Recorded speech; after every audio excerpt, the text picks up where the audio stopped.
ہے اللہ ضرور تمہاری مدد کرے گا، اللہ تم کو زمین میں خلیفہ بنائے گا۔ وَلَيُمَكِّنَنَّ لَهُمْ دِينَهُمُ الَّذِي ارْتَضَىٰ لَهُمْ، اللہ تمہارے دین کو غالب کرے گا۔ وَلَيُبَدِّلَنَّهُمْ مِن بَعْدِ خَوْفِهِمْ أَمْنًا، اللہ تم کو امن اور چین عطا فرمائے گا۔ شرط کیا ہے؟ یعبدوننی لا یشرکون بی شیئا، کہ اللہ کی عبادت کرنا، اللہ کی عبادت میں کسی کو شریک مت کرنا۔ وَمِن ضِيقِ الدُّنْيَا إِلَىٰ سَاعَةِ الْآخِرَةِ، اور اے رستم، دنیا والے تو صرف دنیا کے بارے میں سوچتے ہیں، دنیا کی چند دن کی زندگی کے بارے میں سوچتے ہیں، ہم آخرت کی وسعتوں کے بارے میں سوچنے کے لیے دنیا میں آئے ہیں، ہم جنت کی تیاری کرنے کے لیے دنیا میں آئے ہیں۔ وَمِن جَوْرِ الْأَدْيَانِ إِلَىٰ عَدْلِ الْإِسْلَامِ۔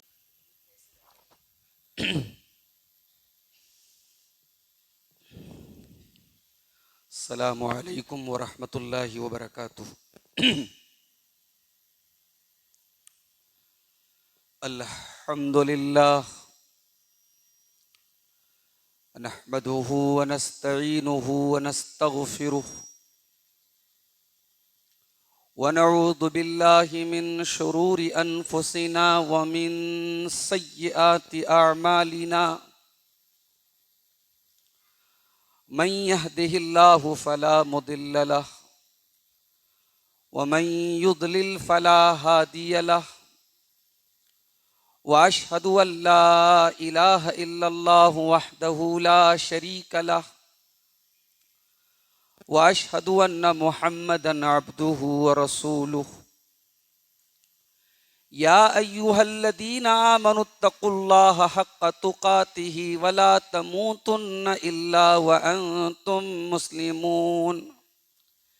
یا ایھا الناس اتقوا ربکم الذی خلقکم من نفس واحدہ وخلق منها زوجها وبث منهما رجالا كثيرا ونساء، واتقوا اللہ الذی تساءلون به والارحام ان اللہ کان علیکم رقیبا۔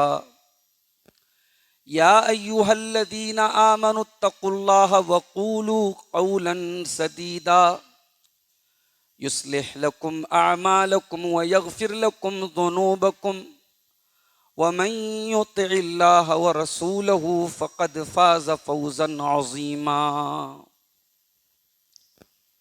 اما بعد فإن خير الحديث كتاب الله وخير الهدي هدي محمد صلى الله عليه وسلم وشر الأمور محدثاتها وكل محدثة بدعة وكل بدعة ضلالة وكل ضلالة في النار۔ اعوذ باللہ من الشیطان الرجیم، بسم اللہ الرحمن الرحیم۔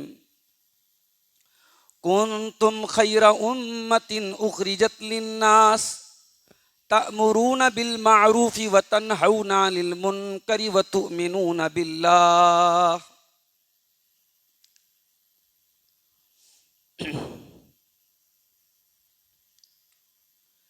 یا رب دل مسلم کو وہ زندہ تمنا دے جو قلب کو گرما دے، جو روح کو تڑپا دے، پھر وادی فاراں کے ہر ذرے کو چمکا دے، پھر ذوق تماشا دے، پھر ذوق تقاضا دے، محروم تماشا کو پھر دیدہ بینا دے۔ دیکھا ہے جو کچھ میں نے اوروں کو بھی دکھلا دے، بھٹکے ہوئے آہو کو پھر سوئے حرم لے چل، اس شہر کے کھوگر کو پھر وسعت صحرا دے، پیدا دل ویراں میں پھر شورش محشر کر، اس محمل خالی کو پھر شاہد لیلا دے، اس دور کی ظلمت میں ہر قلب پریشاں کو وہ داغ محبت دے جو چاند کو شرما دے،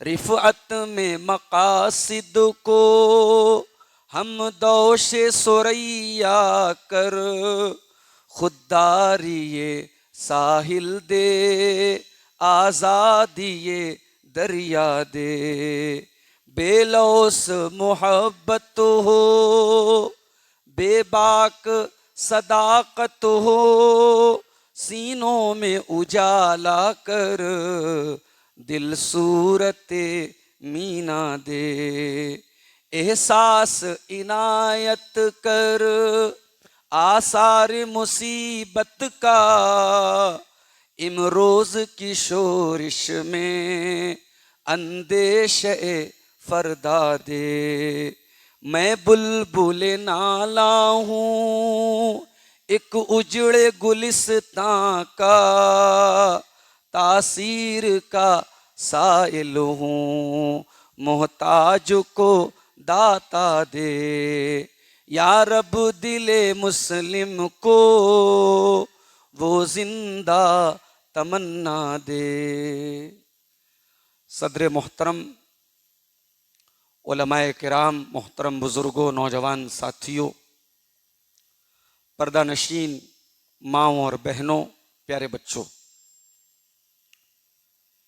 ایک مرتبہ پھر آپ حضرات کی دعوت پر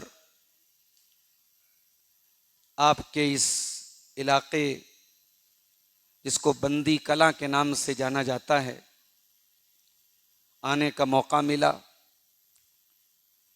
اور بڑی خوبصورت یہ مجلس آپ حضرات نے منعقد کی ہے۔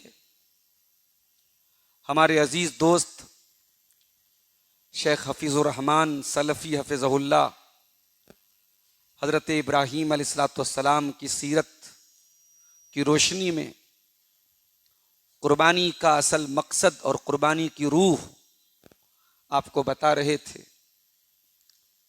اللہ تعالی ہم سب کو شیخ محترم کی باتوں پر عمل کی توفیق عطا فرمائے، اور صرف اپنے قربانی کے جانوروں پر نہیں، اپنی ناجائز خواہشات پر بھی اور اپنے نفس کے ناجائز تقاضوں پر بھی ہمیں چھری چلانے کی توفیق عطا فرمائے، آمین۔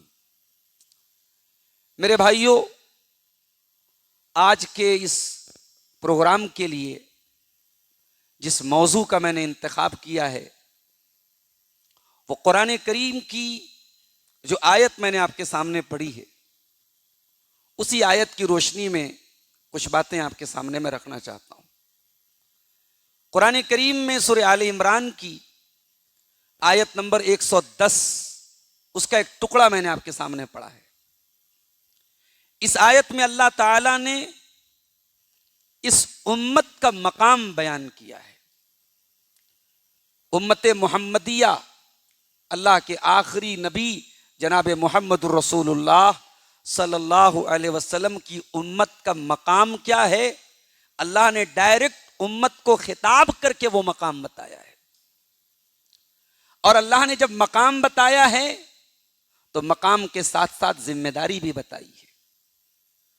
کنتم خیر امت اخرجت للناس، اے مسلمانوں تم دنیا کی سب سے بہترین امت ہو، سب سے اچھی امت ہو، یہ مقام ہے تمہارا۔ تم کوئی معمولی امت نہیں ہو، تم دنیا کی سب سے بہترین کمیونٹی ہو، سب سے بہترین سماج ہو، سب سے بہترین قوم ہو۔ یہ تمہارا مقام ہے. اب یہ مقام تمہیں کیوں ملا ہے؟ دنیا کی اور قوموں کے یہاں، خود ہمارے ہندوستان میں ہمارے برادران وطن کے یہاں آپ ذرا دیکھیں، ان کے یہاں جو طبقاتی تقسیم ہے وہ کس بنیاد پر ہے؟ وہ نسلی بنیاد پر ہے کہ صاحب یہ فلاں نسل کے ہیں اس لیے یہ اچھے ہیں، اور یہ فلاں نسل کے ہیں اس لیے یہ کمتر ہیں. اسلام میں ایسا کوئی کانسیپٹ نہیں ہے. اسلام میں کوئی نسل کی بنیاد پر، کوئی رنگ کی بنیاد پر، کوئی علاقے کی بنیاد پر، کوئی بھاشا اور لینگویج کی بنیاد پر اعلیٰ اور ارفع نہیں ہے. اسلام اگر اس امت کو ایک اونچا مقام دے رہا ہے، ایک اونچی پوزیشن دے رہا ہے، تو کیوں دے رہا ہے؟ ذرا سنیے گا. کنتم خیر امت، اے مسلمانوں تم دنیا کی سب سے بہترین امت ہو. اخرجت للناس، تمہیں لوگوں کے لیے نکالا گیا ہے، تم انسانیت کے لیے پیدا کیے گئے ہو، تم مانوتا کو کچھ دینے کے لیے بھیجے گئے ہو. تمہاری ذات سے انسانیت کا بھلا ہونا چاہیے. تم اس دنیا کو توحید کے نور سے منور کرنے آئے ہو. تمہارے آنے کا مقصد انسانیت کا بھلا کرنا ہے. حضرت ربیع بن عامر رضی اللہ تعالیٰ عنہ ایک صحابی ہیں. وہ ایران کے گورنر نے مسلمانوں سے کہا کہ ہم بات کرنا چاہتے ہیں کہ تمہارا مقصد کیا ہے؟ تم پرشین امپائر سے لڑنا چاہتے ہو، ایران کی طاقت سے لڑنا چاہتے ہو، تمہارا مقصد کیا ہے؟ تو حضرت عمر فاروق نے بھیجا تھا حضرت ربیع بن عامر رضی اللہ تعالیٰ عنہ کو. یہ فوجی لباس میں پہنچے اور گھوڑے پر سوار ہو کر کے پہنچے، اور رستم نے اپنے دربار کو بہت سجایا تھا، بہترین قالین بچھایا تھا، اور چھت پر قیمتی فانوس لگائے تھے، اور بہت اپنے دربار کو سجایا تھا. حضرت ربیع آئے، اپنے گھوڑے سے اترے، اور اپنے نیزے سے اس قیمتی قالین کو چبھوتے ہوئے ڈائریکٹ جا کر کے رستم کے سامنے کھڑے ہو گئے. رستم حیران ہے کہ بھائی یہ کون سی قوم ہے، یہ کون سے لوگ ہیں، اتنا خوبصورت میں نے دربار سجایا اور ان کو کوئی فرق نہیں پڑا. انہوں نے نہ میرے دربار کا قالین دیکھا، نہ میرے جھاڑ اور فانوس دیکھے، نہ میرے دربار کی رونق دیکھی. یہ کون سے لوگ ہیں؟ تو رستم نے پوچھا کیوں آئے ہو تم، کیوں آئے ہو، کیا مقصد ہے تمہارا؟ حضرت ربیع رضی اللہ تعالیٰ عنہ نے جواب دیا جئنا لنخرج العباد من عبادت العباد الى عبادت اللہ ومن ضیق الدنیا الى سعۃ الاخرہ ومن جور الادیان الى عدل الاسلام. اے ایران کے کمانڈر رستم، کان کھول کے سن لے، ہم مسلمانوں کا مقصد سن لے. ہم کیوں دنیا میں آئے ہیں؟ ہم اس لیے دنیا میں آئے ہیں تاکہ لوگوں کو بندوں کی غلامی سے نکال کر کے اللہ کا بندہ بنا دیں. لوگ ایک دوسرے کے آگے سجدہ کر رہے ہیں، کوئی پتھر کے آگے سر جھکا رہا ہے، کوئی بادشاہوں کے آگے سر جھکا رہا ہے، کوئی پیڑ کی عبادت کر رہا ہے، کوئی پتھر کی عبادت کر رہا ہے. ہم بندوں کی غلامی سے نکال کر اللہ کا غلام، اللہ کا بندہ بنانے آئے ہیں. وَمِن ضِيقِ الدُّنْيَا إِلَى سَعْةِ الْآخِرَةِ. اور اے رستم، دنیا والے تو صرف دنیا کے بارے میں سوچتے ہیں، دنیا کی چند دن کی زندگی کے بارے میں سوچتے ہیں. ہم آخرت کی وسعتوں کے بارے میں سوچنے کے لیے دنیا میں آئے ہیں. ہم جنت کی تیاری کرنے کے لیے دنیا میں آئے ہیں. وَمِن جَوْرِ الْأَدْيَانِ إِلَىٰ عَدْلِ الْإِسْلَامِ. اور اے رستم، انسانوں کے بنائے ہوئے ان باطل مذاہب نے اور ان باطل ادیان نے جو لوگوں پر ظلم و ستم ڈھایا ہے، اس ظلم و ستم سے نکال کر اسلام کے عدل و انصاف کے سائے میں ڈالنے کے لیے اور اسلام کی شانتی کی چھایا میں ڈالنے کے لیے ہم دنیا میں آئے ہیں. یہ مقصد ہے ہمارا، ہم اس لیے دنیا میں آئے ہیں.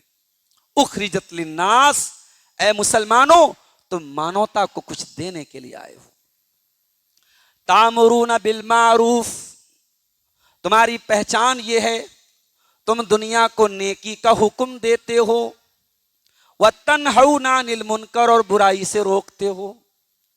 تمہاری آنکھوں کے سامنے زنا کیا جائے تمہارے سامنے قتل کیا جائے، تمہارے سامنے لڑکیاں بے پردہ ہو کر کے گھومیں اور تمہارے کانوں پہ کوئی جوں نہ رینگے، یہ نہیں ہو سکتا۔ تم برائی کو دیکھ کے خاموش نہیں بیٹھ سکتے۔ تامرون بالمعروف، تم دنیا کو بھلائی کا حکم دینے کے لیے آئے ہو، وتنہون عن المنکر، اور برائیوں سے روکنے کے لیے آئے ہو۔ یہ اس امت کی خصوصیت ہے میرے پیارے ساتھی، اس امت کا کام ہے، یہ اس امت کی ڈیوٹی ہے، یہ برائی سے روکنا اور نیکی کا حکم دینا۔ بنی اسرائیل کیوں برباد ہوئے؟ بنی اسرائیل پر کیوں اللہ کی لعنت برسی؟ بنی اسرائیل کیوں نبیوں کی بددعا کے حقدار بنے؟ قرآن اٹھائیے، لعن الذین کفروا من بنی اسرائیل علی لسان داؤد و عیسی ابن مریم۔ بنی اسرائیل کے اوپر حضرت داؤد نے بھی لعنت کی اور حضرت عیسیٰ ابن مریم نے بھی لعنت کی۔ ذالک بما عصوا وکانوا یعتدون، یہ بنی اسرائیل بہت بڑے اللہ کے نافرمان تھے اور حد سے زیادہ تجاوز کرنے والے تھے۔ کانوا لا یتناہون عن منکر فعلوہ، یہ برائیاں کرتے تھے، برائیوں سے روکنے کا کام نہیں کرتے تھے۔ ان کے سماج میں ان کے علماء نے بھی برائی سے روکنے کا کام بند کر دیا تھا، ان کے دعات اور مبلغین نے بھی برائی سے روکنے کا کام بند کر دیا تھا۔ اللہ کا شکر ادا کیجئے، یہ جلسے، یہ پروگرام، یہ دعوتی ایکٹیویٹیز جب تک ہیں، اسلامی سماج میں سمجھیے کہ نبض چل رہی ہے، سانس چل رہی ہے۔ جس دن یہ ایکٹیویٹیز بھی بند ہو گئی، یہ ممبروں سے حرام کو حرام کہنا بند کر دیا گیا، توحید کو توحید کہنا بند کر دیا گیا، شرک کو شرک کہنا بند کر دیا گیا، بدعت کو بدعت کہنا بند کر دیا گیا، سمجھ جاؤ کہ اس دن سماج کی موت ہو جائے گی، اس دن اس امت کی ہلاکت کا دن ہوگا میرے پیارے ساتھی۔ برائی کو برائی کہنا یہ ڈیوٹی ہے ہماری۔ افسوس کی بات ہے، جس امت کا کام تھا برائی سے روکنا، وہ امت آج خود برائیوں میں مبتلا ہو۔ کیا بچہ، کیا جوان، کیا بوڑھا، کیا مرد، کیا عورت، سماج کا کون سا ایسا طبقہ ہے جو آج گندگیوں میں لپت نہیں ہے، برائیوں میں ملوث نہیں ہے؟ کون سی برائی ہے جو آج مسلم معاشرے میں شامل نہیں ہے میرے پیارے ساتھی؟ سود کا لین دین ہمارے سماج میں ہو رہا ہے، شادی بیاہ میں جم کر کے بے حیائی، بے پردگی، فضول خرچی ہمارے یہاں ہو رہی ہے۔ نوجوان لڑکوں کا حال یہ ہے، تعلیم کے میدان میں کوئی کامیابی نہیں ہے۔ ہائی اسکول کر لیا، انٹر کر لیا بڑی مشکل سے، اس کے بعد کھانے کمانے میں لگ گئے۔ ایک بڑا طبقہ نوجوانوں کا نشہ کر رہا ہے، کوئی شراب کا نشہ کر رہا ہے، کوئی اسموکنگ کر رہا ہے، کوئی ڈرگس لے رہا ہے۔ ایک بڑا طبقہ مسلمان نوجوانوں کا نشے کا شکار ہے۔ لڑکیاں اعلیٰ تعلیم حاصل کر رہی ہیں، کالجوں اور یونیورسٹیوں میں جا رہی ہیں، باپ تو یہ سمجھ رہا ہے کہ ہماری بیٹی اعلیٰ تعلیم حاصل کر رہی ہے، اور بیٹی وہاں جا کر کے اپنے پردے کا جنازہ نکال رہی ہے، اپنی عزت کا جنازہ نکال رہی ہے۔ آپ جا کے ذرا کالجوں کا جائزہ لے لیں، ذرا یونیورسٹیوں کا جائزہ لے لیں، آپ دانتوں تلے انگلی دبانے پر مجبور ہو جائیں گے کہ وہ لڑکیاں جو گھر سے پردے میں نکلتی ہیں، جو سر سے پیر تک حجاب میں نکلتی ہیں، کالج میں جانے کے بعد وہ سارا حجاب لپیٹ کر کے بیگ میں رکھ دیا جاتا ہے۔ یہ حال ہماری قوم کی بچیوں کا ہے۔ ایک بڑی تعداد مسلمان لڑکیوں کی 4 کتابیں پڑھ کے 4 ڈگریاں حاصل کر کے اسلام پر اعتراض کر رہی ہے، مرتد ہو رہی ہے، ملحد ہو رہی ہے، ایتھیزم کا شکار ہو رہی ہے، ایتھیسٹ بن رہی ہے۔ کنتم خیر امت اخرجت للناس، قرآن کریم کی یہ آیت 1400 سال بعد بھی ہمارے کانوں سے ٹکرا رہی ہے میرے پیارے ساتھیوں، اور ہم سے یہ کہہ رہی ہے کہ اے مسلمان، تو کیا تھا اور تجھے کیا ہونا چاہیے تھا اور تو کیا ہو گیا ہے۔ اخرجت للناس، تجھے انسانوں کے لیے نکالا گیا ہے۔ تامرون بالمعروف، تو نیکی کا حکم دینے والا ہے۔ وتنہون عن المنکر، تو برائیوں سے روکنے والا ہے۔ وتؤمنون باللہ، اور اے مسلمان، تو دنیا کی اکلوتی قوم ہے جو اللہ پر ایمان رکھتی ہے۔ اسی ملک میں مسلمانوں سے نفرت کا یہ عالم ہے کہ ملک کی کیپٹل راجدھانی دلی میں مسلمانوں سے اپنے آپ کو دور کرنے کے لیے سور پالے جا رہے ہیں. دیکھا ہوگا آپ نے نیوز، دیکھا ہوگا آپ نے ویڈیو کہ باقاعدہ ایک عورت جس پلیٹ میں کھانا کھا رہی ہے اسی پلیٹ میں سور کا بچہ بھی ساتھ میں کھانا کھا رہا ہے. ارے دین کو اور مذہب کو چھوڑ دو، عقل سے اور لاجک سے بھی سوچو کہ ایک غلیظ اور خبیث اور گندا جانور جو مختلف بیماریوں کی جڑ ہے، اسلام کی دشمنی میں اور مسلمانوں کی دشمنی میں آج اس جانور کو اپنے گھر میں پالا جا رہا ہے. بلکہ یہاں تک کہا جا رہا ہے کہ یہ جانور تو ہمارا دیوتا ہے، ہمارا معبود ہے اور ہمارے فلاں معبود کا اوتار ہے، ہم تو اس کی عبادت کرتے ہیں. میرے پیارے ساتھیوں، واللہ جب اس طریقے کی خبریں ہم سنتے ہیں تو ہمارے دل سے ایک ہی صدا نکلتی ہے، الحمدللہ علی نعمت الاسلام، الحمدللہ علی نعمت الاسلام. اے اللہ تیرا کرم ہے، تیرا شکر ہے کہ تو نے توحید سے نوازا ہے، تو نے اسلام سے نوازا ہے. وما کننا لنہتدی لولا ان ہدانا اللہ. اے اللہ اگر تو ہدایت نہ دیتا شاید ہم بھی سور پال رہے ہوتے، شاید ہم بھی کتا پال رہے ہوتے، شاید ہم بھی کسی پتھر کے آگے سر جھکا رہے ہوتے. اے اللہ تیرا کرم ہے کہ تو نے ہمیں اسلام پر قائم کیا، تو نے ہمیں توحید پر قائم کیا. اس توحید کی قدر کرو میرے پیارے ساتھیوں. بندی کلا کا یہ علاقہ بڑا تاریخی علاقہ ہے میرے پیارے ساتھیوں. مولانا عبداللہ غازی پوری جماعت اہل حدیث کے وہ سپوت ہیں جن کے ذریعے نہ جانے کتنے لوگوں نے اپنے عقیدے کی اصلاح کی اور توحید و سنت کا راستہ اپنایا. مولانا عبداللہ غازی پوری نے اسی بندی کلا میں آ کے وقت گزارا ہے اور بڑے مشکل ٹائم میں یہاں آ کے انہوں نے پناہ لی ہے. یہ وہ علاقہ ہے، شیخ الحدیث مولانا عبید اللہ مبارک پوری کا بڑا گہرا تعلق تھا اس علاقے سے. یہ علماء کی بستی ہے، یہ علماء کا علاقہ ہے. آج بڑے درد کے ساتھ یہ کہنا پڑتا ہے کہ ایک ایسا علاقہ، ایک ایسا گاؤں، ایک ایسی بستی جہاں اہل حدیث بڑے بڑے اکابر علماء کا آنا جانا تھا، ان کی دعوتی اور تعلیمی خدمات کا مرکز تھا یہ علاقہ. آج اس علاقے سے وہ اہل حدیث کی غیرت اور وہ اہل حدیث کی اور توحید کی وہ غیرت اور وہ منہج کی غیرت آج رخصت ہو رہی ہے. آج بغیر کسی مجبوری کے اور بغیر کسی عذر کے آج اس گاؤں کے لوگ اپنے بچوں کا داخلہ ان اداروں میں کرا رہے ہیں جن اداروں کے بارے میں سارے زمانے کو معلوم ہے کہ وہ ادارے سلفیت کے دشمن ہیں، انکار حدیث کے جراثیم وہاں پلتے ہیں. ان ادارے کے بانیوں نے، ان ادارے کے ٹیچروں نے، ان اداروں کے اساتذہ نے حدیثوں کا انکار کیا ہے، حدیثوں کے انکار پر کتابیں لکھی ہیں، سنت کا انکار کیا ہے. ارے آپ کے پاس اداروں کی کمی نہیں ہے. یہاں سے مشکل سے 50 کلومیٹر کا علاقہ مئو کا ہے. مئو میں جماعت کے کتنے ادارے موجود ہیں. یہاں سے 100 کلومیٹر کی دوری پر ہماری جماعت کا مرکزی ادارہ جامعہ سلفیہ موجود ہے. کہاں مر گئی تمہاری سلفیت، کہاں مر گئی تمہاری غیرت کہ تم اپنے ان سلفی اداروں کو چھوڑ کر اپنے ان نونہال بچوں کا داخلہ ان اداروں میں کرا رہے ہو جہاں سے پڑھنے کے بعد اس بات کی کوئی گارنٹی نہیں کہ آپ کا بچہ اپنی سلفیت پر قائم رہے گا کہ نہیں رہے گا، اپنی اہل حدیثیت پر قائم رہے گا کہ نہیں رہے گا. میرے پیارے ساتھیوں، سلفی اگر بنے ہو تو ڈھل مل نہ بنو، مکمل بنو. اللہ کا شکر ادا کرو کہ اللہ تعالیٰ نے ہمیں مسلمان بنایا اور مسلمانوں میں بھی اللہ تعالیٰ نے ہمیں اس جماعت کے ساتھ جوڑا ہے جو جماعت پیروں کی عبادت نہیں کرتی، جو قبروں کی عبادت نہیں کرتی، جو قبر کے عذاب کا انکار نہیں کرتی، جو حدیثوں کا انکار نہیں کرتی. ہمارا تعلق اس گروہ سے ہے، اس جماعت سے ہے جو جماعت قرآن و حدیث کی جماعت ہے، جو سلفی جماعت ہے، جو صحابہ کرام کے منہج پہ چلتی ہے.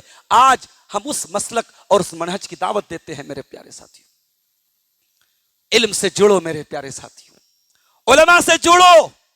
آج افسوس ہوتا ہے بندی کلا کا یہ علاقہ جب ہم یہ دیکھتے ہیں کہ اب یہاں جو نئی نسل پیدا ہو رہی ہے، ہمیں نظر نہیں آ رہے ہیں کہ اب اس علاقے میں کوئی ایسا عالم ہو جو باقاعدہ دعوت و تبلیغ کا کام کرے. نئی نسل میں ہمیں نہیں نظر آ رہے ہیں. میرے پیارے ساتھیوں، میں یہ نہیں کہتا کہ آپ ہر بچے کو عالم بنا دیں، لیکن یہ بات یاد رکھیے، مرنے کے بعد جب ہم قبر میں جائیں گے، قبر میں 4 سوال کیا جائے گا. آج تک آپ نے سنا قبر میں 3 سوال ہوگا. میں آپ کی جانکاری کے لیے بتا دوں، قبر میں 4 سوال کیا جائے گا. پہلا سوال ہوگا من ربو کا، تیرا رب کون ہے. دوسرا سوال ہوگا من نبیوں کا، تیرے نبی کون ہے؟ تیسرا سوال ہوگا ما دینوں کا، تیرا دین کیا ہے؟ بندہ اگر مومن ہوگا، صحیح عقیدے والا ہوگا، سچے عمل والا ہوگا، کہے گا ربی اللہ، میرا رب اللہ ہے، میرے نبی محمد صلی اللہ علیہ وسلم میں میرا دین اسلام ہے۔ اب ذرا غور کرنا، چوتھا سوال کیا ہوگا؟ ابو داؤد کی صحیح روایت ہے، مسند احمد کی صحیح روایت ہے، فرشتہ چوتھا سوال پوچھے گا وما علمک وما یدریک، اے بندے یہ بتا کہ تجھے پتا کیسے چلا کہ تیرا رب اللہ ہے، تیرا دین اسلام ہے، تیرے نبی محمد صلی اللہ علیہ وسلم ہے، تجھے معلوم کیسے ہوا، تجھے پتا کیسے چلا؟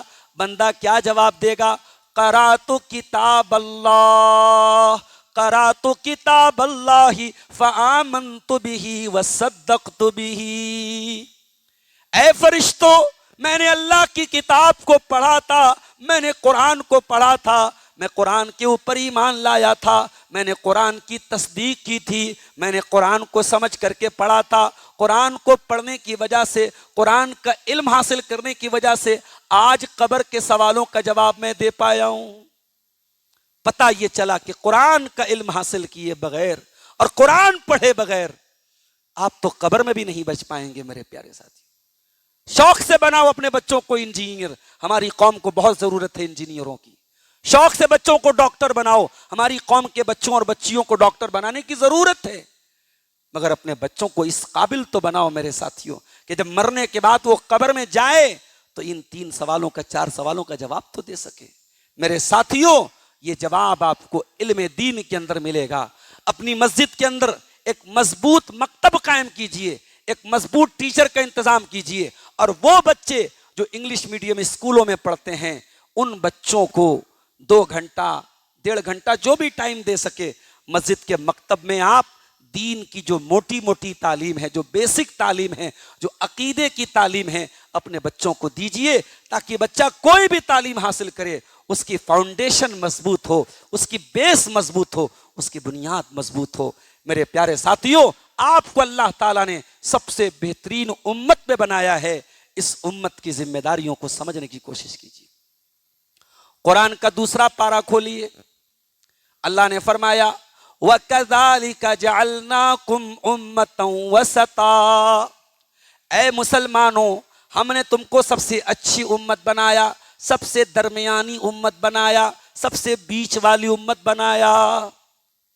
دنیا کے اور مذاہب میں اللہ کو راضی کرنا ہے، اوپر والے کو راضی کرنا ہے، شادی مت کرو، عورت سے دور رہو، بچے پیدا مت کرو، دنیا سے دور ہو جاؤ، کٹیا بنا لو، جنگل میں چلے جاؤ۔ محمد رسول اللہ کی یہ تعلیم نہیں ہے، اسلام کی یہ تعلیم نہیں ہے۔ میرے نبی کی تعلیم کیا ہے؟ النکاح من سنتی، نکاح بھی میری سنت ہے۔ میرے نبی کی تعلیم کیا ہے؟ ومن رغب عن سنتی فلیس منی، جو میرے طریقے سے ہٹ جائے گا، جس کے پاس نکاح کرنے کی طاقت ہے اور پھر بھی وہ نکاح نہیں کرے گا، وہ محمد رسول اللہ کی سنت کا انکار کرنے والا ہے۔ ایک صحابی تھے، ان کا نام تھا حضرت عثمان بن مظعون رضی اللہ تعالی۔ انہوں نے اپنے آپ کو خصی کرنے کا ارادہ کیا۔ خصی سمجھتے ہیں؟ بکرا لینے آپ جاتے ہیں نا، بکرا 2 طریقے کا ہوتا ہے، ایک ہوتا ہے خصی جس کو بولتے ہیں۔ خصی کون سا بکرا ہوتا ہے؟ جس جانور کو ہم اس لائق نہیں چھوڑتے ہیں کہ اب وہ اور اپنی نسل کو آگے بڑھا سکے، اس کو خصی بولتے ہیں۔ تو حضرت عثمان ابن مظعون نے اپنے آپ کو خصی کرنے کا ارادہ کیا کہ میں اس قابل ہی نہ رہوں کہ میں شادی کروں اور عورت کے فتنے میں پڑھوں۔ اللہ کے نبی کو پتا چلا، آپ نے فرمایا اے عثمان، مجھے تو یہ حکم نہیں دیا گیا، یہ کون سی شریعت پہ تو چل رہا ہے؟ اے عثمان، مجھے تو حکم دیا گیا ہے ان کہا، میں نکاح کروں، میں بیوی کا حق ادا کروں۔ اے عثمان، تو کون سی سنت پر عمل کر رہا ہے؟ آپ نے منع کیا اپنے صحابی کو۔ ایک اور صحابی جن کا نام عبداللہ بن عمرو بن عاص تھا، ان کی شادی ہو گئی، بیوی کا حق ادا نہیں کر رہے تھے، بیوی کے پاس نہیں جا رہے تھے۔ رات رات بھر تہجد کی نماز پڑھتے تھے، دن میں روزہ رکھتے تھے۔ اللہ کے پیارے نبی کو پتہ چلا، آپ نے ان کو بلوایا، بڑے پیار سے سمجھایا، بڑی محبت سے سمجھایا، فرمایا اے عبداللہ مجھے پتہ لگا ہے انک تصوم النہار وتقوم اللیل، تم دن میں روزہ رکھتے ہو، رات میں تہجد پڑھتے ہو۔ اے عبداللہ بہت اچھی بات ہے، لیکن کان کھول کے سن لو، ان لربک علیک حقا وان لزوجک علیک حقا وان لنفسک علیک حقا۔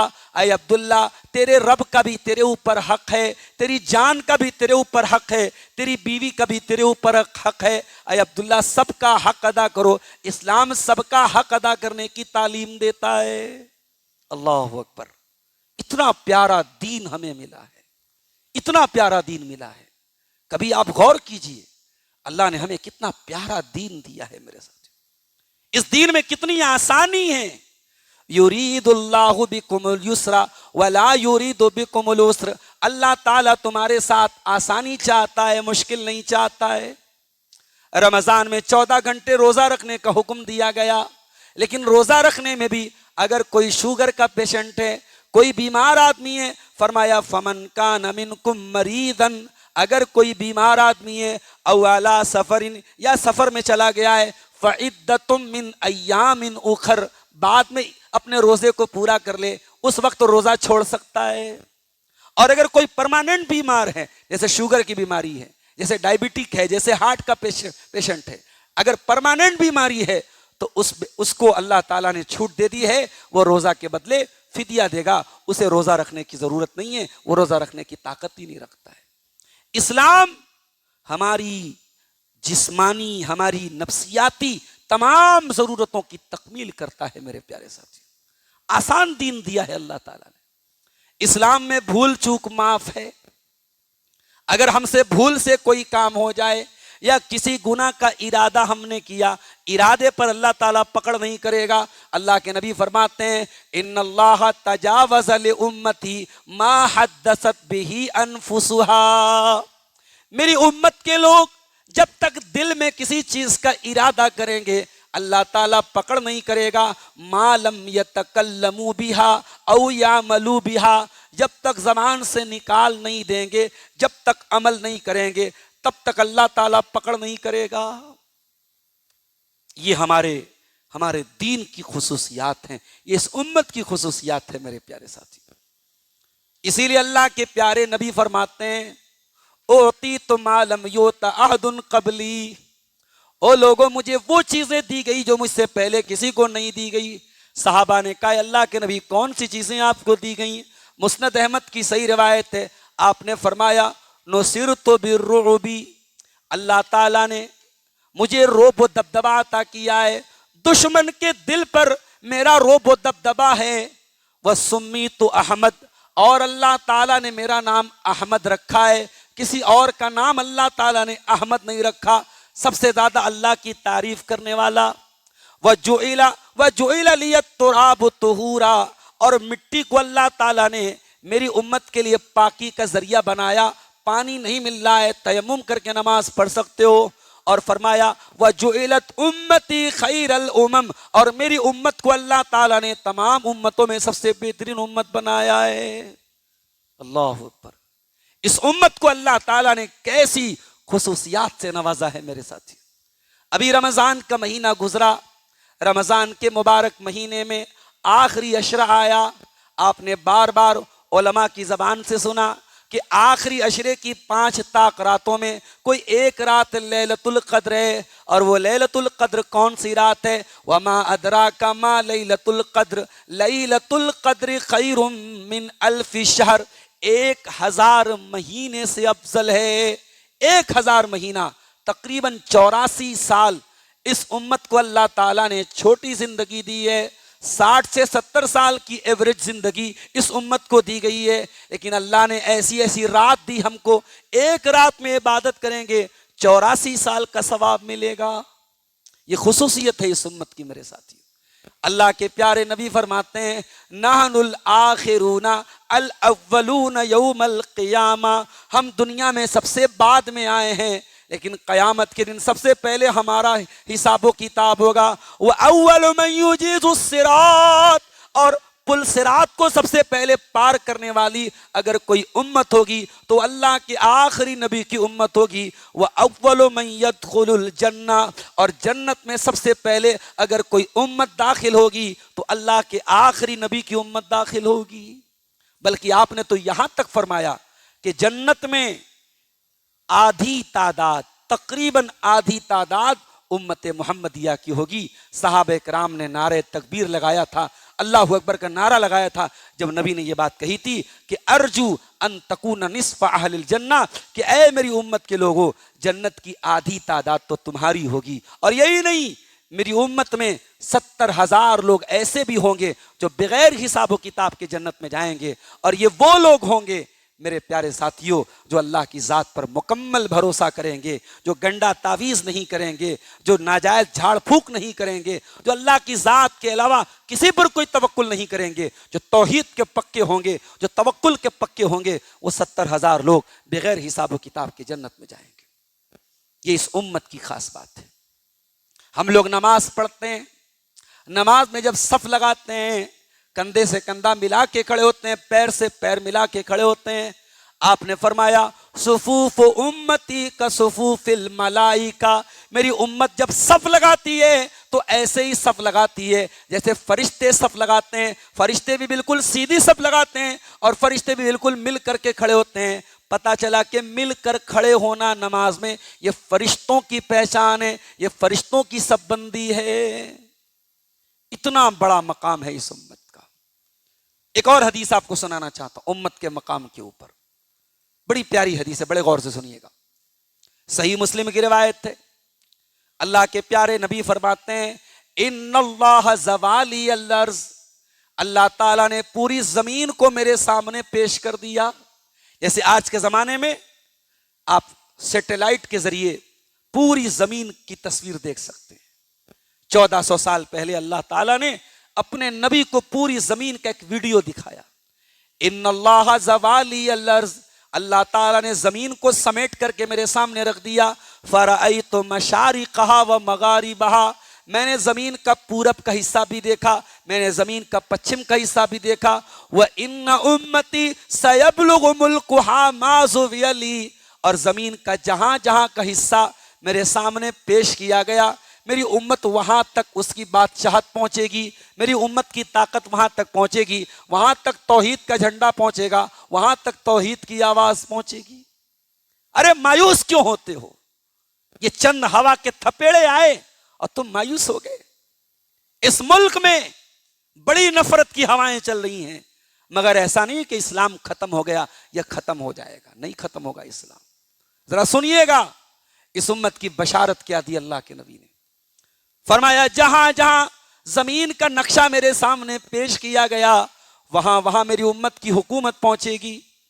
پھر فرمایا وَسَأَلْتُ رَبِّي عَزَّ وَجَلَّ اللہ یُہْلِكَ أُمَّتِي بِسَنَةٍ عَامَّةٍ، میں نے اللہ تعالیٰ سے دعا کی اے اللہ میری امت کے اوپر کوئی ایسا عذاب مت بھیج دینا کہ میری پوری امت ہلاک ہو جائے. اللہ نے اپنے نبی کی یہ دعا سن لی کہ اے نبی آپ کی امت پر کوئی ایسا عذاب نہیں آئے گا کہ پوری امت ختم ہو جائے، ایسا کبھی عذاب نہیں آئے گا. وَأَلَّا يُسَلِّطَ عَلَيْهِمْ عَدُوًّا مِّن سِوَىٰ أَنفُسِهِمْ فَيَسْتَبِيحَ بَيْضَتَهُمْ، اور اے اللہ میری امت کے اوپر کوئی ایسا دشمن مسلط مت کر دینا جو میری پوری امت کی طاقت ختم کر دے. دشمن پیدا ہوں گے مگر کوئی دشمن ایسا پیدا نہیں ہو سکتا جو پوری امت کو ختم کر دے. ابھی ایران اور اسرائیل کی جنگ چل رہی تھی. آج کل ہمارے جو سوشل میڈیا چلانے والے نوجوان ہیں بیچارے، علماء سے تو کچھ پوچھنا ہے نہیں، علماء سے رہنمائی حاصل کرنا نہیں ہے. 2-4 فیس بک کی پوسٹ دیکھ لی، 2-4 ادھر ادھر کی باتیں سن لی اور سوشل میڈیا پہ کچھ بھی لکھ رہے ہیں، کچھ بھی بول رہے ہیں. یہ بات یاد رکھو میرے ساتھیوں، ایران اور اسرائیل کی جنگ میں جو لوگ مرے ہیں، جو تعداد ہے، جو فگر ہے، وہ 1000 کے اندر ہے.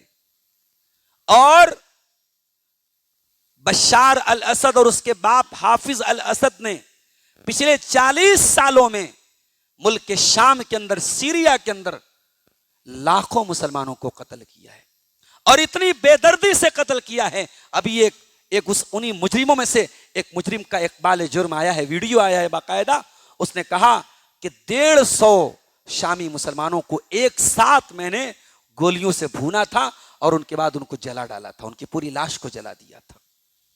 اتنی بے دردی سے اسرائیل نے بھی فلسطین کو نہیں مارا ہے، اتنی بے دردی سے کافروں اور مشرکوں نے بھی نہیں مارا ہے جتنی بے دردی سے سیریا کے ان ظالم حکمرانوں نے سیریا کے ان مسلمانوں کو مارا ہے۔ اور ایران کی حکومت اور اس کی پوری پراکسی ان کے ساتھ رہی ہے، اور آج ہمارا نوجوان بڑے دھڑلے سے کہتا ہے I support Iran, I stand with Iran. کیا بک رہے ہو میرے بھائی تم؟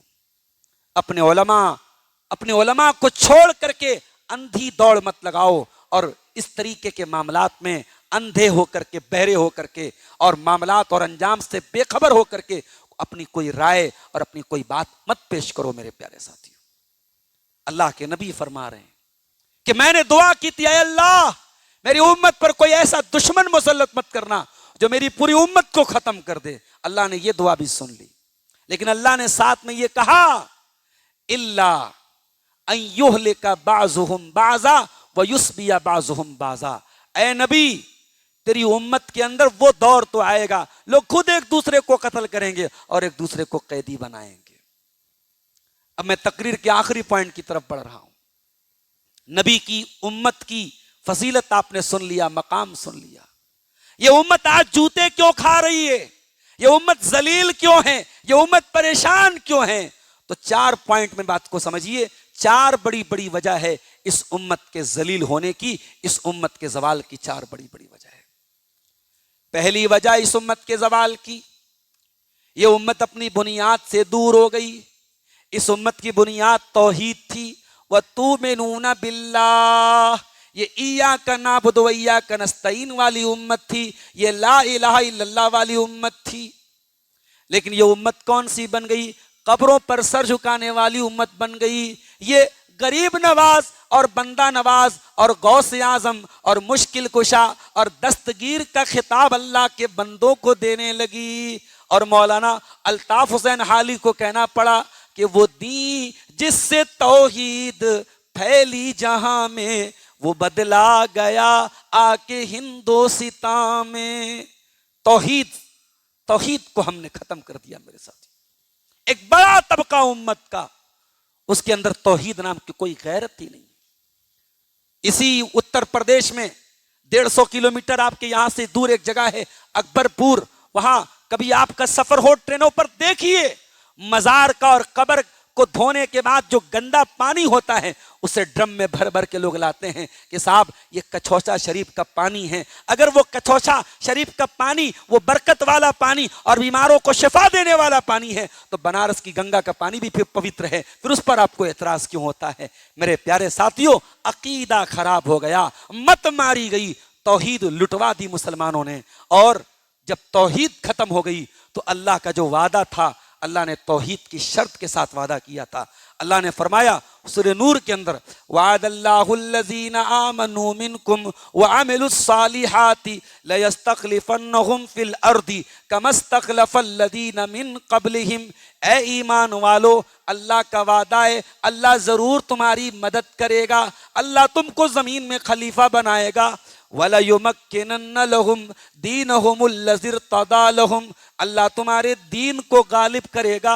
وَلَيُبَدِّلَنَّهُمْ مِن بَعْدِ خَوْفِهِمْ أَمْنًا، اللہ تم کو امن اور چین عطا فرمائے گا۔ شرط کیا ہے؟ يَعْبُدُونَنِي لَا يُشْرِكُونَ بِي شَيْئًا، کہ اللہ کی عبادت کرنا، اللہ کی عبادت میں کسی کو شریک مت کرنا۔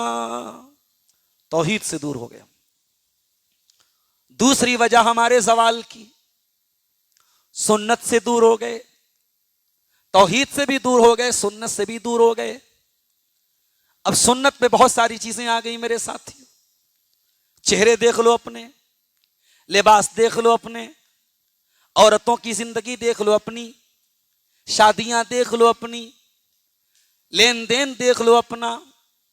سنت کا مطلب صرف سینے پر ہاتھ باندھنا نہیں ہے، صرف رفع الیدین کرنا نہیں ہے، صرف 8 رکعت تراویح پڑھنا نہیں ہے.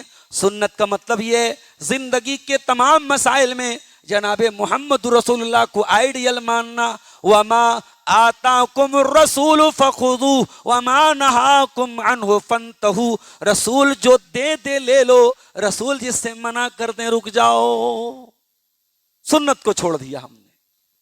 اور نبی نے شرط بتائی تھی لن تضلوا ما تمسکتم بہما انی قد ترکت فیکم شیئین لن تضلوا ما تمسکتم بہما.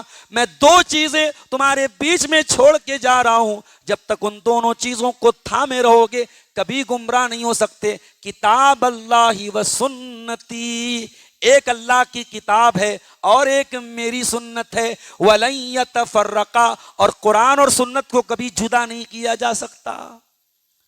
یا آپ کے بچے فلاح اور اسلام میں پڑھ رہے ہیں، اسی ادارے کے ایک عالم عنایت اللہ سبحانی نے کتاب لکھی، اسی فکر کے حامل تھے وہ. عنایت اللہ سبحانی نے کتاب لکھی حقیقت رجم، اور جس پر تمام علماء کا اتفاق ہے کہ شادی شدہ مرد یا شادی شدہ عورت اگر زنا کرے اسلام میں اس کی سزا یہ ہے کہ پتھروں سے مار مار کے ختم کر دیا جائے. عنایت اللہ سبحانی نے کتاب لکھی کہ یہ رجم کی سزا چونکہ قرآن سے ثابت نہیں ہے لہٰذا ہم اس کو نہیں مانتے. تو کیا اب شریعت کا فیصلہ صرف قرآن کی بنیاد پر کیا جائے گا؟ کیا حدیث کی کوئی ضرورت نہیں ہے؟ سنت کی کوئی ضرورت نہیں ہے؟ اگر صرف قرآن کی بنیاد پر فیصلہ کیا جائے گا تو قرآن میں کہیں نہیں لکھا ہے کہ رکوع کیسے کیا جائے، قرآن میں کہیں نہیں لکھا ہے سجدہ کیسے کیا جائے، قرآن میں کہیں نہیں لکھا ہے کہ روزہ کے کن چیزوں سے ٹوٹ جاتا ہے کن چیزوں سے نہیں ٹوٹتا ہے، قرآن میں کہیں نہیں لکھا ہے کہ طواف کیسے کیا جائے اور صفا مروہ کی صحیح کیسے کی جائے. صرف قرآن کے ذریعے شریعت کو نہیں سمجھا جا سکتا. اللہ کے نبی فرما رہے 2 چیزیں چھوڑ کے جا رہا ہوں، ایک اللہ کی کتاب اور ایک میری سنت. وَلَن يَتَفَرَّقَا حَتَّى يَرِدَ عَلَيَّ الْحَوْض. قیامت کے دن جب تک حوض کوثر پر میرے پاس نہیں آ جائیں گے تب تک یہ دونوں چیزیں جدا نہیں ہوں گی. ان دونوں چیزوں کو جو جدا کرنے کی کوشش کرے گا وہ گمراہ ہے، وہ سلف کے طریقے سے دور ہے اور وہ صحیح طریقے سے وہ صراط مستقیم سے دور ہے. قرآن و حدیث کو الگ الگ نہیں کیا جا سکتا میرے ساتھیوں. تیسری وجہ اس امت کے زوال کی جو تیسری وجہ ہے میرے پیارے ساتھیوں وہ بڑی اہم وجہ ہے، اور وہ کیا ہے؟ دنیا پرستی. دنیا کے لیے اندھا ہو جانا، دنیا کے پیچھے اندھا دھند بھاگنا، دنیا کمانے کے لیے ہر حد پار کر لینا. یہ نوجوان سٹا کیوں لگا رہا ہے IPL کے میچوں پہ؟ یہ سٹے بازی کیوں ہو رہی ہے مسلمانوں کے بستیوں میں؟ یہ حرام کاروبار کیوں ہو رہا ہے؟ اس لیے کہ مسلمان یہ سوچ کر کے بیٹھا ہے یہاں کتنا کما لیں اور بنا لیں اور وہاں کا جو ہوگا وہ دیکھا جائے گا.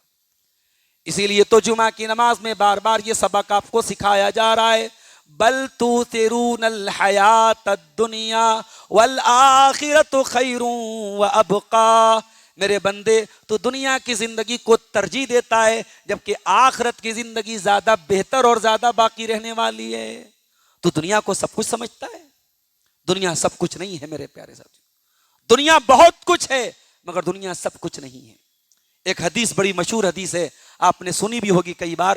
اللہ کے پیارے نبی نے فرمایا کہ ایک زمانہ میری امت پر ایسا آئے گا جب دنیا کی ساری قومیں میری امت پر ٹوٹ پڑیں گی جس طریقے سے کھانے والے دسترخوان پہ ٹوٹ پڑتے ہیں. صحابہ نے پوچھا امن قلت نحن یومئذ یا رسول اللہ، اے اللہ کے رسول کیا اس وقت ہماری تعداد کم ہوگی؟ آپ نے فرمایا نہیں، تعداد تو کم نہیں ہوگی، وَلَكِنَّكُمْ غُثَاءٌ كَغُثَاءِ السَّيْلِ، تم سیلاب کے جھاگ کی طرح ہو جاؤ گے. اللہ تعالیٰ دشمن کے دل سے تمہاری ہیبت کو نکال دے گا اور تمہارے دلوں میں وہن ڈال دے گا. صحابہ نے پوچھا اے اللہ کے نبی وہن کیا ہے؟ آپ نے فرمایا حب الدنیا وکراہیت الموت، تم دنیا سے محبت کرنے لگو گے اور موت کو ناپسند کرنے لگو گے. موت تو آنی ہے میرے پیارے ساتھیوں. موت اگر لکھی ہوگی تو بستر پر بھی آئے گی. ابھی جھارکھنڈ میں ہمارے ایک دوست تھے، 2 مہینہ پہلے ان کے مدرسے کا پروگرام تھا. بالکل صحت مند، ٹھیک ٹھاک، ہنستے مسکراتے، بڑے ملنسار بھی تھے، مہمان نواز بھی تھے. ان کے گھر پہ میں ٹھہرا بھی اور دعوت وغیرہ بھی انہوں نے کھلائی. پھر ابھی پچھلے مہینے پھر وہیں پہ میرا ایک پروگرام تھا، میں گیا تو انہوں نے خاص طور پہ مجھے چائے پہ بلایا اور پرسوں ان کے موبائل سے کال آیا کہ مولانا اسلم صاحب کی طبیعت بہت خراب ہے اور ان کے پت کی تھیلی میں اسٹون کا آپریشن ہوا ہے اور آپریشن کے بعد ہوش نہیں آ رہا ہے، 24 گھنٹے ہو گئے، ذرا دعا کر دیجیے گا۔ میں نے فیس بک پر دعا کی اور اگلے دن پھر صبح میسج آیا کہ مولانا اسلم حقانی کا انتقال ہو گیا۔ 50 سے 45 سال عمر رہی ہوگی ان کی، اور 2 بیٹے ہیں ان کے، اور ایک بچہ ان کا ممبئی میں پڑھ بھی رہا ہے، حافظ قرآن بھی ہے۔ میرے پیارے ساتھیوں، یہ ہماری زندگی کی حقیقت ہے۔ آدمی بلبلا ہے پانی کا، کیا بھروسہ ہے زندگانی کا۔ جس دنیا کے لیے اتنا مرتے ہو، کوئی ایکسیڈنٹ، کوئی بیماری، کوئی بہانہ آئے گا اور زندگی کو ختم کر دے گا۔ میرے پیارے ساتھیوں، زندگی سے دل نہ لگاؤ، دنیا سے دل نہ لگاؤ۔ وَمَا الْحَيَاةُ الدُّنْيَا إِلَّا مَتَاعُ الْغُرُورِ، یہ دنیا بے وفا ہے، یہ دنیا دھوکے کا سامان ہے، یہ دنیا دھوکہ دینے والی ہے، یہ دنیا دھوکے باز ہے۔ آخرت کی تیاری کرو۔ میرے پیارے ساتھیوں، آج امت کی اکثریت دنیا پرست بن گئی، دنیا دار بن گئی۔ نبی نے اسی کو فرمایا کہ اللہ تعالیٰ میری امت کے دلوں میں وہن نام کی بیماری ڈال دے گا۔ صحابہ نے پوچھا وہن کیا ہے؟ فرمایا دنیا کی محبت اور موت کی کراہیت۔ اب ایک آخری چیز بیان کر کے میں اپنی گفتگو کو ختم کرتا ہوں۔ یہ جو ہم نے ابھی سنا کہ امت کے زوال کے کیا اسباب ہیں، اس میں نے 4 چیزوں کا نام لیا تھا۔ چوتھی جو چیز ہے ہمارے بربادی اور زوال کی، میرے پیارے ساتھیوں، وہ ہمارا آپس کا لڑنا اور آپس کا اختلاف اور انتشار اور ایک دوسرے کو کافر قرار دینا اور ایک دوسرے کا دشمن بن جانا، یہ چیز بھی جو ہے آج ہماری زوال اور ہماری بربادی کا سبب ہے۔ اور قرآن کریم نے اس کو بھی دور کرنے کا نسخہ بتایا، وَاعْتَصِمُوا بِحَبْلِ اللَّهِ جَمِيعًا وَلَا تَفَرَّقُوا، اللہ کی رسی کو تھام لو۔ اور اللہ کی رسی کیا ہے؟ یہی قرآن و سنت ہے۔ اس امت کو اگر ایک کرنے کا کوئی پلیٹ فارم ہے تو وہ قرآن و سنت ہے، وہ اللہ کی رسی ہے۔ اللہ کی رسی کو مل کر کے تھام لو۔ وَلَا تَفَرَّقُوا، اور فرقوں میں نہ بٹو، ٹولیوں میں نہ بٹو۔ کہیں ہم مسلک کے نام پہ بٹے ہیں، کہیں برادری کے نام پہ بٹے ہیں۔ بہار کے بعض علاقوں میں اور اسی یو پی کے بعض علاقوں میں جاتا ہوں، برادریوں کی ایسی تفریق ہے کہ اللہ کی پناہ۔ یہ نائی برادری کے لوگ ہیں، ان کی مسجد الگ ہے۔ یہ انصاری برادری کے لوگ ہیں، ان کی مسجد الگ ہے۔ یہ شیخ برادری کے لوگ ہیں، ان کی مسجد الگ۔ مسجدوں کا بٹوارہ بھی برادری کے نام پہ ہو رہا ہے۔ بہار کے گاؤں میں باقاعدہ روڈ پر دیوار کھڑی کر دی گئی، یہ انصاریوں کا راستہ ہے، یہ شیخوں کا راستہ ہے۔ برادریوں کے نام پہ ہم بڑھ گئے، مسلکوں کے نام پہ بڑھ گئے۔ اتنی نفرت پیدا کر دی گئی کہ ایک مسلک کا مسلمان اگر جنازے کی نماز پڑھا دے، فتویٰ آ گیا کہ دوسرے مسلک کہ جتنے لوگوں نے جنازہ پڑھا ہے سب کا نکاح ٹوٹ گیا، دوبارہ سب کا نکاح پڑھایا جائے۔ میرے پیارے ساتھیوں، قرآن کہہ رہا ہے وَلَا تَفَرَّقُوا، فرقوں میں نہ بٹو، اتحاد پیدا کرو۔ اور اتحاد کیسے پیدا ہوگا؟ اللہ کی رسی کو تھام کر کے پیدا ہوگا۔ میرے پیارے ساتھیوں، ہم توحید کی دعوت دیتے ہیں، ہم سلفیت کی دعوت دیتے ہیں، لیکن ہم کبھی یہ نہیں کہتے کہ آپ دوسرے مسلک کے تمام مسلمانوں سے رشتے ناطے تعلقات بند کر دیجئے۔ آپ کو انہیں توحید کی دعوت دینا ہے، انہیں صحیح عقیدہ سمجھانا ہے، صحیح عقیدہ بتانا ہے۔ اگر آپ کے کوئی دوست ہیں، آپ کے تعلقات کے، آپ کے پڑوسی ہیں، اور وہ غلط عقیدے کے شکار ہیں اور غلط راستے پہ چل رہے ہیں، ان کی اصلاح کیسے ہوگی اگر آپ دور ہو جائیں گے؟ میرے پیارے ساتھیوں، دین کی بنیاد پر اور عقیدے کی بنیاد پر ہمارے اندر اتحاد ہونا چاہیے۔ اللہ کے نبی نے فرمایا المؤمن للمؤمن کالبنیان یشد بعضہ بعضا، کہ مومن کے لیے ایسا ہونا چاہیے جیسے ایک عمارت ہوتی ہے، ایک بلڈنگ ہوتی ہے، ایک بلڈنگ کا ہر حصہ دوسرے حصے کو طاقت دیتا ہے، ایک مومن کو طاقت دینا چاہیے۔ اللہ کے پیارے نبی نے ایک دوسری حدیث میں فرمایا کہ مسلمانوں کی آپس کی محبت اور ہمدردی کی مثال ایسی ہے جیسے انسان کا جسم ہوتا ہے، انسان کے جسم میں کہیں ایک کانٹا بھی چبھتا ہے تو پورا بدن بے چین ہو جاتا ہے۔